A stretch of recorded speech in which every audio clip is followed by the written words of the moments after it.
Assalamualaikum warahmatullahi wabarakatuh. Hello everyone, let me introduce myself. My name is Sinta Nuriatorikul Khair. My study number 41424001. I'm from PBI 24 class. In this video, I will do simultaneous interpreting of any Indonesian president delivering Indonesian speech. I have to interpret it simultaneously in English.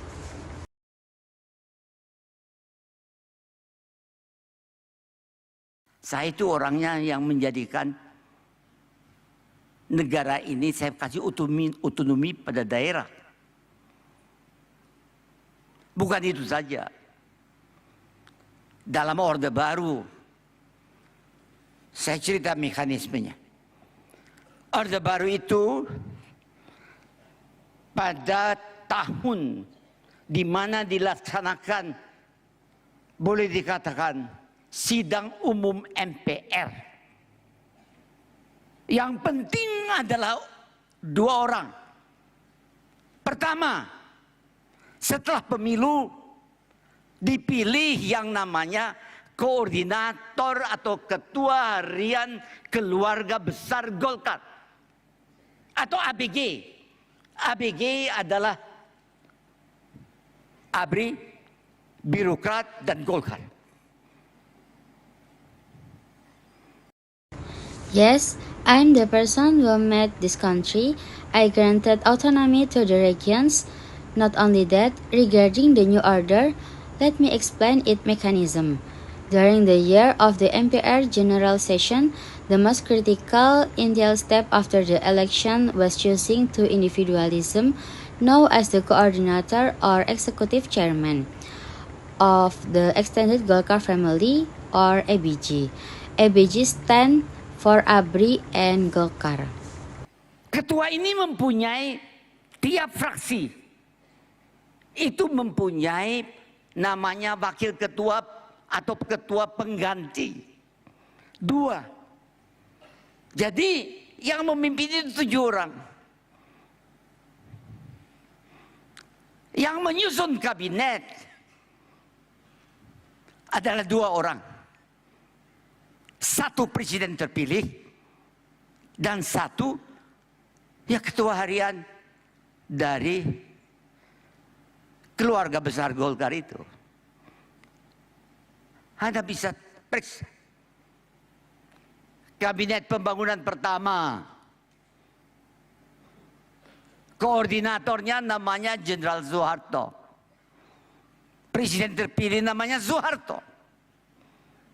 Soeharto dengan Soeharto ngomong sendiri. Menentukan siapa yang duduk dalam kabinet, etc. The chairman had each faction had what was called a vice chairman or 2 replacement chairman. So, a group of 7 people led the process. The cabinet, however, was formed by just 2 people, the president-elect and the executive chairman of extended Golkar family. You can check the first development cabinet, or the coordinator was General Soeharto and the president-elect was Soeharto. Soeharto spoke with Soeharto to determine who would sit in the cabinet. Hei, zamannya waktu itu mengharuskan. Dia mempunyai wakil. Tiap wakil itu dari 3 fraksi. Kebetulan pada kabinet pembangunan pertama, ya fraksi ABRI, ya Pangap. Wakilnya jelas Tuan Jenderal.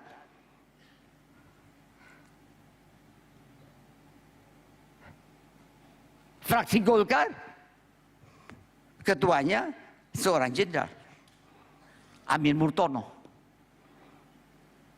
Wakilnya the circumstances of the era required him to have deputies. Each deputy represented the 3 factions. Coincidentally, in the first development cabinet for the every faction, the commander was clear. He was a general. The Golkar faction was chaired by a general, Amir Murtono, with 2 generals as deputies. The regional representatives were entrusted to the Minister of Home Affairs General Amir Mahmud.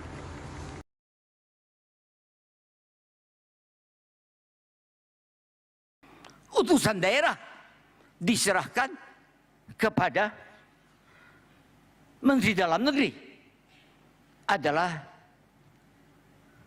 Jenderal Amir Mahmud. Jadi kalau orang membicarakan mengenai Dewan Jenderal, memang ada. Tetapi bukan seperti yang dijelaskan untuk komunis nasional. It's not true. Saya tahu. Kenapa saya tahu? Pada kabinet pembangunan pertama, Soeharto dengan Soeharto. Kabinet pembangunan kedua, Soeharto dengan Soeharto. Kabinet pembangunan ketiga, Soeharto dengan Soeharto. Kabinet pembangunan keempat, Soeharto dengan Panggabean. Kabinet pembangunan kelima, Soeharto dengan Sudarmono. Kabinet pembangunan keenam, Soeharto dengan Habibie. Saya tahu itu.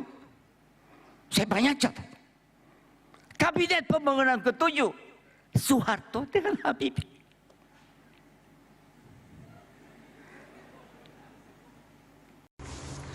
There was no one else except that during the 7th Development Cabinet. There was no replacement for Habibie, it was just Habibie himself.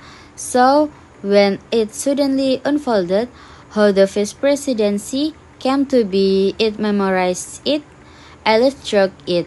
So, what happened then? At the end of the 7th Development Cabinet, Habibie had no replacement. He was on his own with no vice president. Cuman ada cumannya. Waktu kabinet pembangunan 7 itu, tidak ada penggantinya Habibie. Habibie sendiri. Jadi waktu tiba-tiba yang sudah dijelaskan bagaimana wakil presiden terjadi, saya hafal itu. Saya lalui. Nah, terus apa terjadi? Waktu penghabisan pada kabinet pembangunan ketujuh, itu Habibie tidak ada penggantinya sendiri. The absurd part was being chosen as vice president without a replacement. It was crazy. The workload was massive, and Ibu Ainun had just undergone surgery. I received a letter from the professor stating that Ibu Ainun needed a lot of rest. I brought this to Pak Harto attention, and he said, "No, we have too many problems." He added, "Leave it to Allah." Hey, that wasn't a joke. I conveyed this to Ibu Ainun, and he said, "It's true, you cannot oppose it." So I accepted it. Tidak ada wakil. Konyolnya lagi dipilih jadi wapres. Tidak ada. Gila nggak pekerjaannya? Banyak. Ibu Ainun baru dioperasi.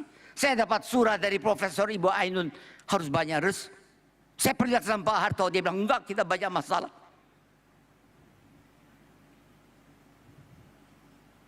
Dia bilang serahkan sama Allah. Hei, itu bukan suatu lelucon. He mean it. Saya sampaikan sama Ibu Ainun. Dia bilang, benar. Then suddenly, he stepped down. The president was Habibie, and there was no vice president. The extended Golkar family, which controlled of the legislature, was controlled by Habibie alone. I did not abuse the power. I utilized it constructively to implement reforms based on my conviction. This was because for the preceding 2005 years, I had learned closely from Pak Harto, and I documented everything, not from newspaper or books. I won't track it. Kamu nggak bisa melawan. Oke, saya terima. Tiba-tiba dia lengser. Presidennya Habibie, wakil presidennya Habibie. Yang menguasai legislatif, 87% adalah keluarga besar Golkar yang menguasai Habibie sendiri. Saya tidak menyalahgunakan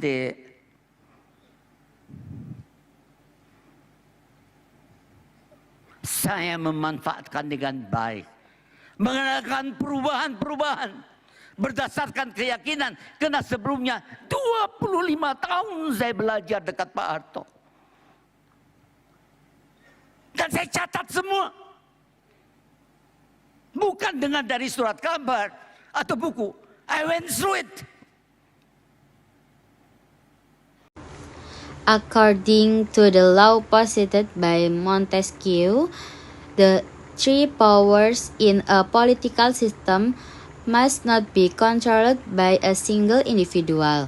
Because of that, I was predicted that Habibie wouldn't survive for more than 100 hours. Yet, I was capable because for the 24 years prior, I had been learning. Menurut hukum yang dikeluarkan oleh Montesquieu, namanya 3 kekuatan dalam suatu keadaan politik. Tidak boleh dikuasai satu orang. Karena itu diprediksi Habibie tidak akan mengatasi lebih dari 100 jam. I make changes. Itu mampu karena sebelumnya 25 tahun. According to the law posited by Montesquieu, the three powers in a political system must not be controlled by a single individual. Because of that, I was predicted that Habibie wouldn't survive for more than 100 hours. Yet, I was capable because for the 24 years prior, I had been learning. So, thank you for your attention and goodbye. Assalamualaikum warahmatullahi wabarakatuh.